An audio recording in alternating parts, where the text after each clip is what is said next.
Bonjour, on poursuit aujourd'hui notre travail concernant le calcul par le biais d'Excel des différents indicateurs centraux. Avant de poursuivre, concernant le calcul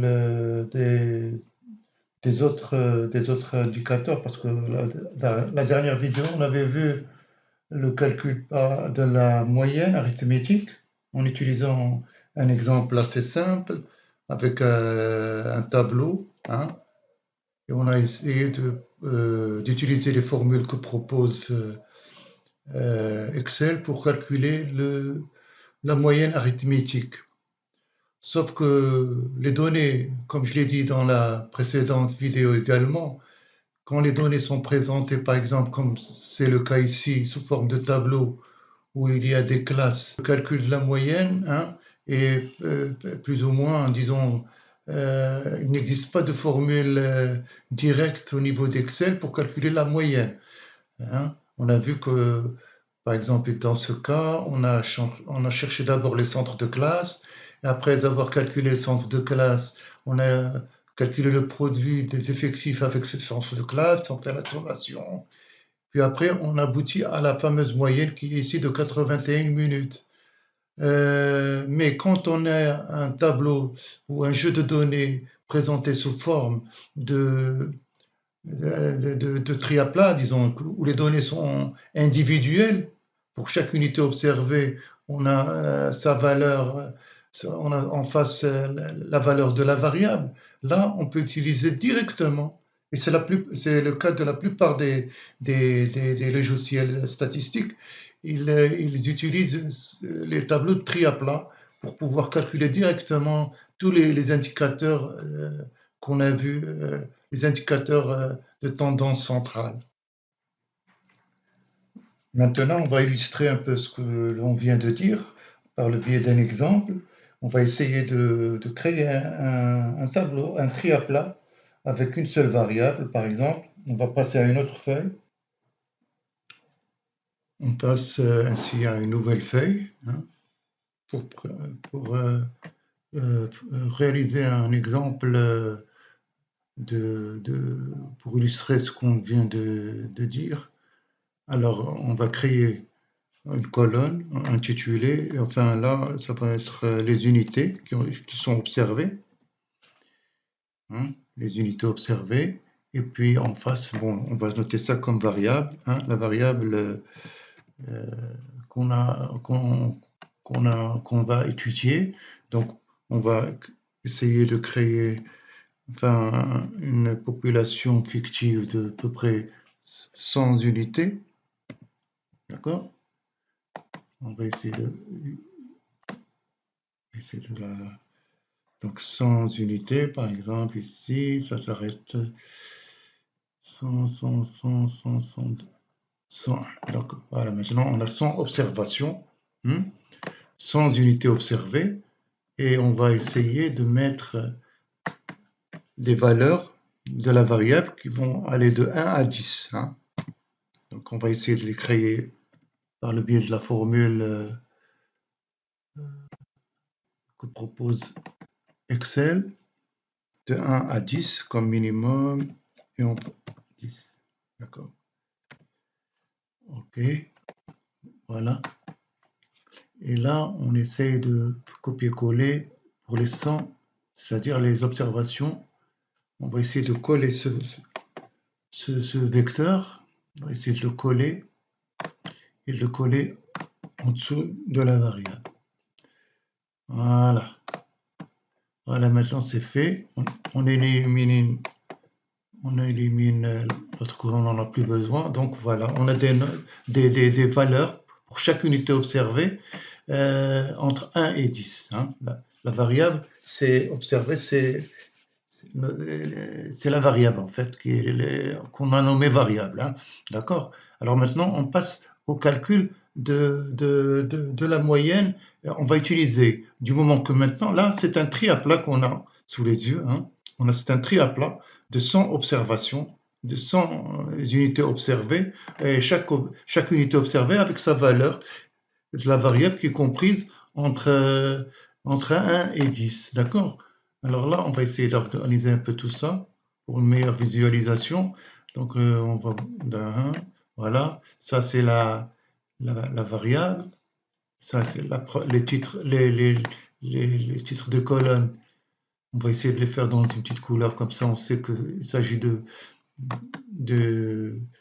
Voilà, on va prendre cette couleur-là. D'accord. Alors maintenant, on va calculer ce qu'on appelle la moyenne arithmétique. Moyenne arithmétique. On va noter tout ça. Et je reviens vers vous dans un instant. Voilà, maintenant qu'on a noté les différents indicateurs de tendance centrale, et du moment qu'on a le tri à plat, on va utiliser les moyennes directes proposées par Excel pour calculer les différentes valeurs de ces indicateurs. D'accord? Déjà, on commence par exemple pour la moyenne, on se met en face, et donc on va faire appel à la fonction moyenne. Et déjà, on voit qu'il y a un menu déroulant qui nous propose différentes moyennes qui commencent par M. Donc, on va choisir la moyenne et on va choisir. Là, il nous demande le vecteur. Le vecteur, c'est celui-là, c'est de la variable. De B2 jusqu'à B101. C'est les adresses du vecteur. Et on calcule la moyenne. D'accord? Pardon. Voilà, c'est 5,3. D'accord? Ainsi, également, on va calculer la moyenne géométrique. De la même manière, on fait appel à la fonction moyenne. Déjà, au niveau des menus déroulants, on voit que moyenne géométrique apparaît. Et on va également choisir là le vecteur des arguments nécessaires. C'est les 100 observations. D'accord? Voilà. Et on a la valeur de la moyenne géométrique qui est 4, etc. On va essayer d'arrondir quand on aura terminé le calcul des moyennes à 2 chiffres après la virgule. Donc après, on passe à la moyenne harmonique également. Donc on va faire appel à la fonction avec le même process, égale le moyenne.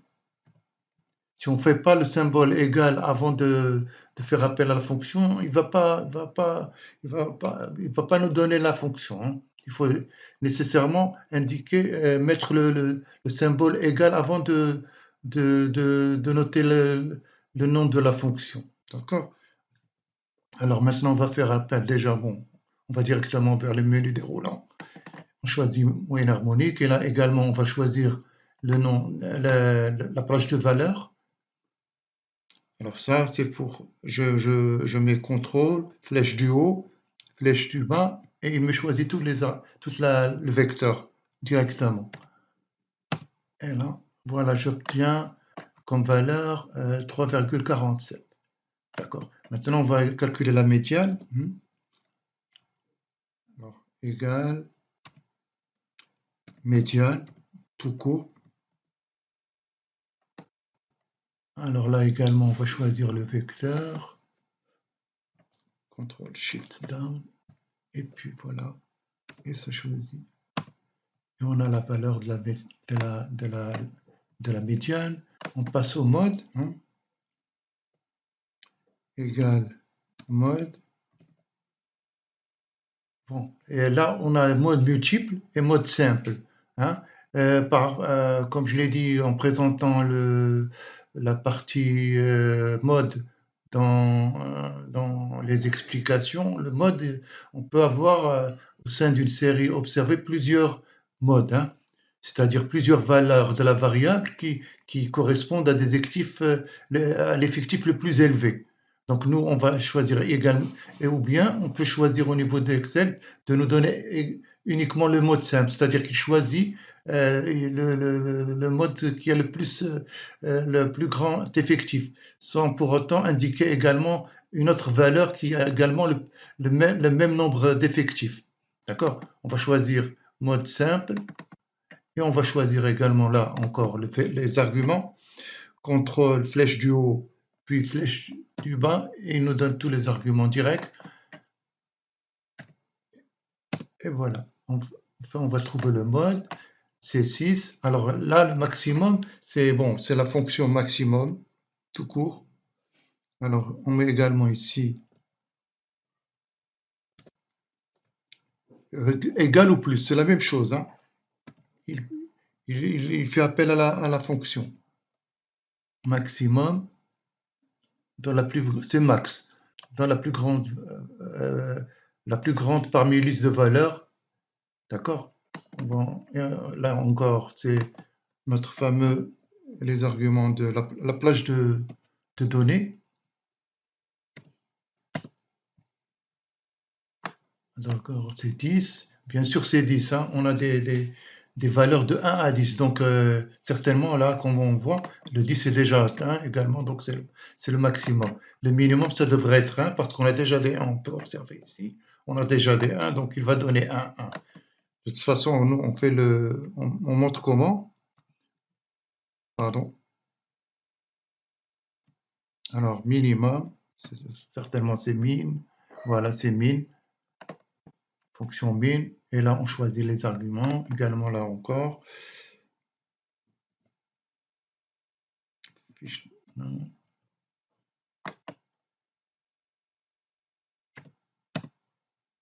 Voilà. On passe maintenant au calcul du premier quartile, toujours le même principe, égal ou plus, hein. Puis on fait appel à la fonction quartile. Des quartiles. Là, il nous propose soit d'exclure la valeur du quartile, soit de l'inclure. Nous, on va l'inclure, hein, du moment que le premier quartile, c'est la valeur qui est incluse dans les 25%, les premières 25, c'est le maximum des premiers quarts. Donc on va l'inclure. Et on va mettre bien sûr l'argument, le vecteur. Alors c'est contrôle, flèche du haut, enfin contrôle, ça fait shift, hein, flèche du bas, et ça nous donne les 101, les 100 observations directes. Puis après, il faut indiquer, il s'agit avec point virgule, on cherche le premier quartile, d'accord? C'est noté 1. Et on termine, fermons la parenthèse, et ça nous donne 3, premier quartile. Alors pour le deuxième quartile, c'est le même principe. On indique le symbole égal au début, on note quartile, il nous l'indique quartile inclure, on choisit le vecteur qu'on a pris, le même vecteur, on choisit, pardon, il faut faire attention, voilà, maintenant point virgule, et on met de 2 pour le deuxième quartile, et en fait c'est la médiane, d'ailleurs on va trouver le même chiffre. Deuxième quartile et la médiane, ça va correspondre à 5,5, hein, comme on le voit ici, et la médiane 5,5, du moment qu'il s'agit de la même valeur. Quartile, c'est toujours la même chose, hein, d'accord? Alors, égal, quartile, inclure, on va voir l'argument, le vecteur, CTRL SHIFT down. On indique bien qu'il s'agit du troisième quartile par le nombre 3. On ferme la parenthèse et OK. Et il nous donne les différentes valeurs. On essaiera d'arrondir tout ça. Bon, déjà pour 100. Deux chiffres après la virgule, ça va être un seul chiffre à la limite. Et voilà. Donc voilà, on a vous voyez que lorsqu'on est en face d'un tri à plat, comme on a pris cet exemple, le calcul des différents indicateurs par le biais d'une seule formule uniquement, et sans pour autant passer comme on l'a fait quand les données sont présentées sous forme de tableau. Là, on n'a pas, c'est vrai que Excel nous aide, mais on doit utiliser plusieurs fonctions d'Excel pour aboutir le calcul de la moyenne. Par contre, si on a le tri à plat direct, hein, si on a les unités observées individuelles, comme c'est le cas dans notre exemple, le calcul des différents indicateurs devient plus simple. Et c'est le même principe hein, pour l'ensemble à ma connaissance, des logiciels statistiques. Ils ont besoin d'un fichier comme ça, comme quoi les données sont présentées individuellement par unité.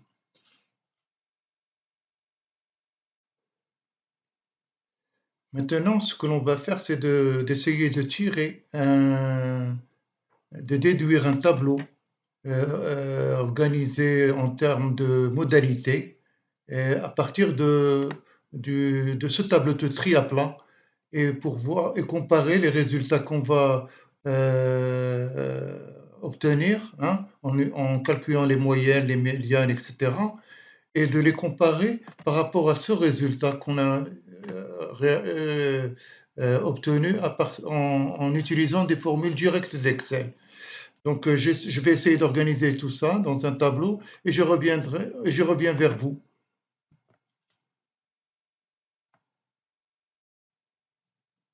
Voilà, comme vous pouvez maintenant le voir, j'ai déduit du tri à plat un tableau hein, organisé par modalité.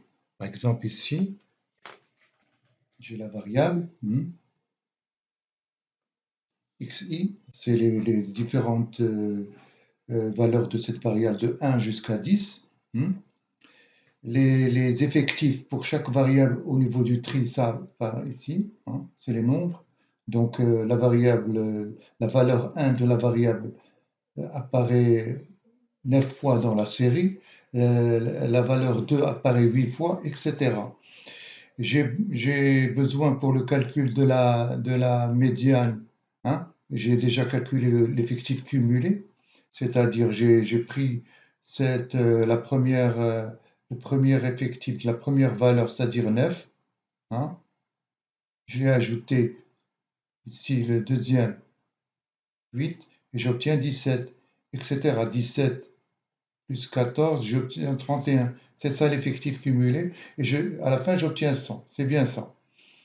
Là, pour la moyenne arithmétique, j'ai besoin du produit effectif fois la valeur hein, pour faire la moyenne.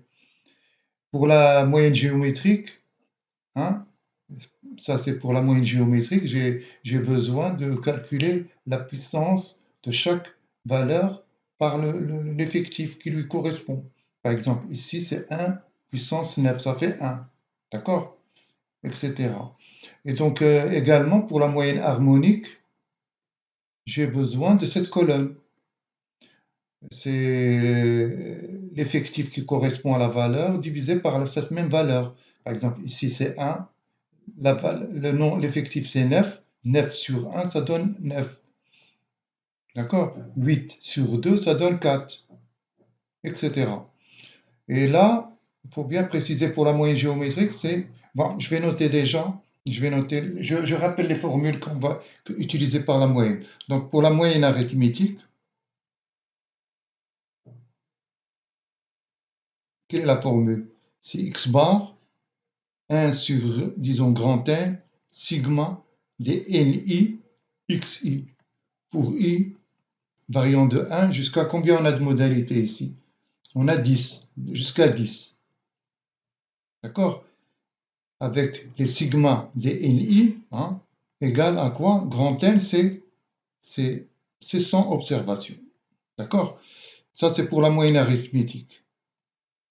Pour la moyenne géométrique,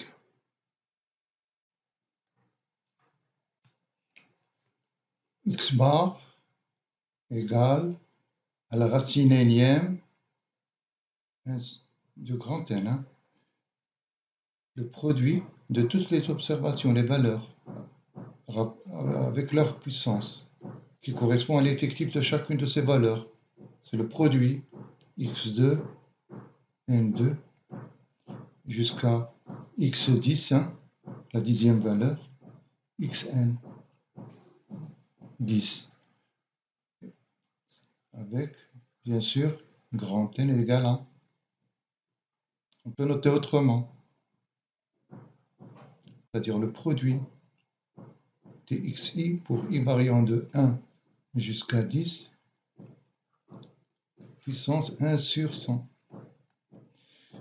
Pour la moyenne arithmétique, pardon, pour la moyenne harmonique,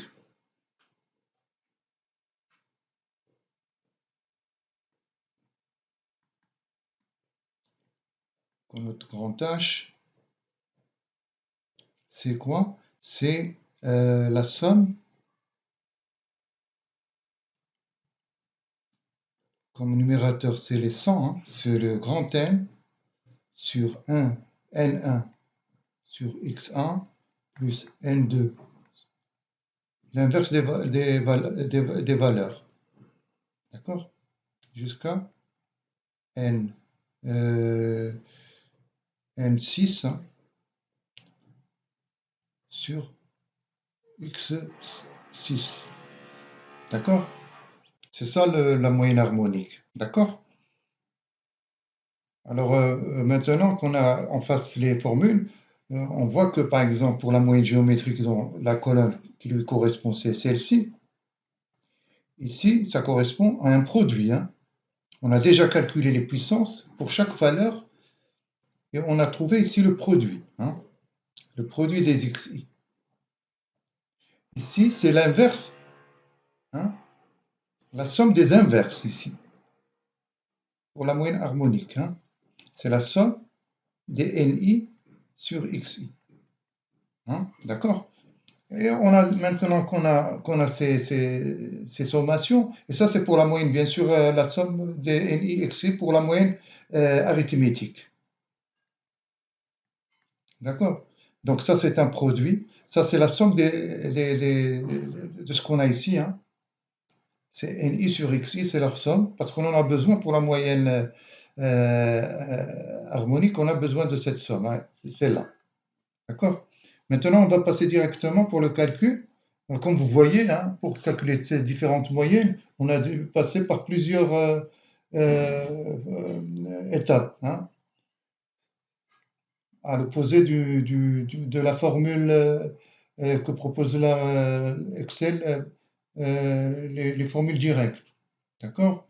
Donc, on va poursuivre. On poursuit maintenant qu'on a tous les éléments sous la main.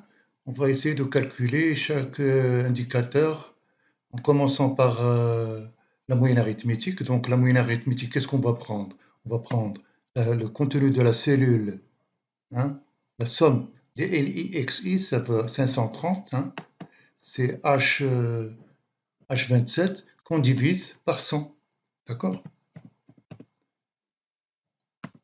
Et voilà, on trouve le même résultat que ce qu'on a fait pour, pour la moyenne arithmétique calculée par la formule d'Excel. Idem pour la moyenne géométrique, on va prendre le produit, hein, qu'on a déjà, mais il faut toujours bien préciser qu'on va agir avec des cellules, il faut mettre le plus avant. On prend le contenu de la cellule G27, hein, mais avant, bon, il faut faire la racine énième, donc il faut la mettre entre le I27, il faut le mettre entre deux parenthèses, pardon, voilà, parce qu'on va le lever à la puissance 1 sur 100. 1 sur 100. En principe, on va trouver le même résultat, 4,5, plus ou moins. Bon, on va essayer d'arrondir après. Donc on arrondit, insertion, accueil, et on va vers l'arrondi à deux chiffres. On va faire le 1 chiffre, comme ça. Voilà, on tombe sur le 4,5 pour la moyenne géométrique. La même chose pour la moyenne harmonique. On va prendre le contenu de la cellule, de la sommation des LI sur XI, mais ça va bien sûr être rapporté à 100, hein, on va mettre 100 au début, parce que bon, comparé à ce qu'on a dans la formule, divisé par la sommation, mais attention là, c'est les 1 sur NIXI, hein, il ne faut pas chaque 1 sur N, les sommes des 1 sur, pardon, somme des NXI, bien sûr, et qu'on a dans la cellule H27, d'accord?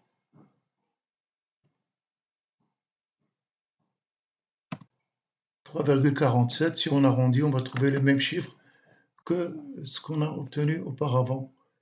Donc on arrondit également un chiffre après la virgule et on trouve le même chiffre. Donc maintenant, on passe à la médiane. Alors pour la médiane, si vous vous rappelez, ici on a un nombre total d'effectifs égal à 100. Donc si on le divise, on doit chercher la valeur de la médiane, parce que c'est un nombre pair, on doit le trouver entre deux observations qui se trouvent. La première au rang 50 et la seconde au rang 51. Alors si on observe le tableau des effectifs cumulés, la valeur qui se trouve au rang 50, c'est 5. Hein, d'accord? C'est 5. Et là, elle est au 50e rang. Hein. Donc, la première valeur, hein, pour la médiane, on peut noter ici, c'est x au rang 50 plus celle qui est au rang 51 qu'on divise par 2. Ça, c'est le calcul de la médiane, parce que là, on est dans un n est pair, hein, égale 100, c'est pair. D'accord? C'est pour ça qu'on procède ainsi, si vous vous rappelez. Par contre, si c'est un nombre impair, on va directement vers une seule valeur.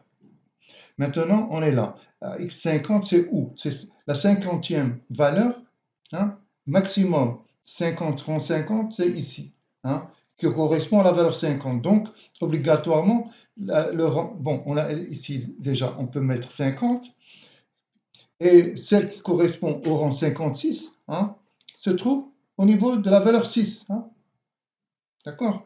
Parce qu'on passe de 55, c'est le rang maximum au niveau de la valeur 5.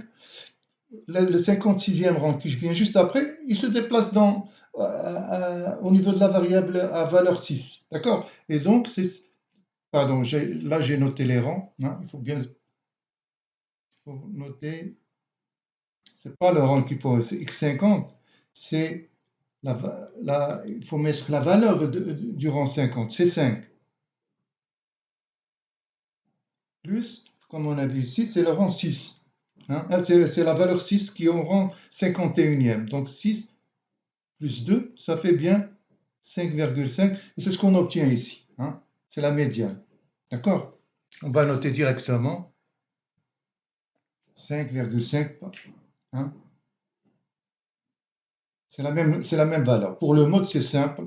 On va voir le tableau et on va voir à quelle valeur correspond l'effectif le plus grand. D'accord? Le mode, alors c'est 14 qui est le 17, pardon. 17, c'est le plus grand effectif, hein, et qui donne le mode égal à 6. C'est simple ici, d'accord? Alors pour le maximum des valeurs observées, c'est bien sûr c'est le 10, c'est bon, c'est le 1. Et pour le premier quartile, donc on va prendre les 25% de 100, c'est-à-dire la valeur qui est dans le 50, qui est au 25e rang. Et on procède on utilise les effectifs cumulés. Alors, maximum pour la valeur 1, c'est 9. Donc, c'est pas encore. Au niveau de la valeur 2, maximum des rangs, c'est 17, pas encore. Donc, c'est 3, parce que 3, on est à un rang maximum de 31. D'accord? Donc, on prend la valeur pour le premier quartile, Q1. D'accord? Pour le quartile numéro 2, c'est la même chose que la médiane, c'est 5,5. Et pour le troisième quartile, c'est 75%. Donc, c'est au rang 75e. Alors, si on prend la valeur 7, la valeur 6, c'est déjà le maximum qui correspond à la valeur 6, c'est 67. C'est le rang 67. Donc, le 70e rang est automatiquement au niveau de la valeur 7 et jusqu'à 79. Et donc, c'est bien ça. Hein, c'est bien ça le rang, le, le, le, le troisième quartile qui est égal à 7. Donc, c'est 7. Voilà qui termine un peu notre comparaison entre les deux formes de calcul. Et vous voyez que lorsqu'on dispose d'un tri à plat, les logiciels répondent plus rapidement. Par contre, si on a les données sous forme de tableau, on doit procéder à un certain nombre de calculs pour arriver à calculer chaque valeur, chaque indicateur. Sur ce, je crois qu'on a terminé cette partie. La prochaine vidéo, on va essayer de calculer, on va essayer de prendre des exemples réels pour calculer la moyenne géométrique, la moyenne harmonique, et ainsi continuer à voir, à calculer d'autres indicateurs. Sur ce, je vous dis à la prochaine et salut.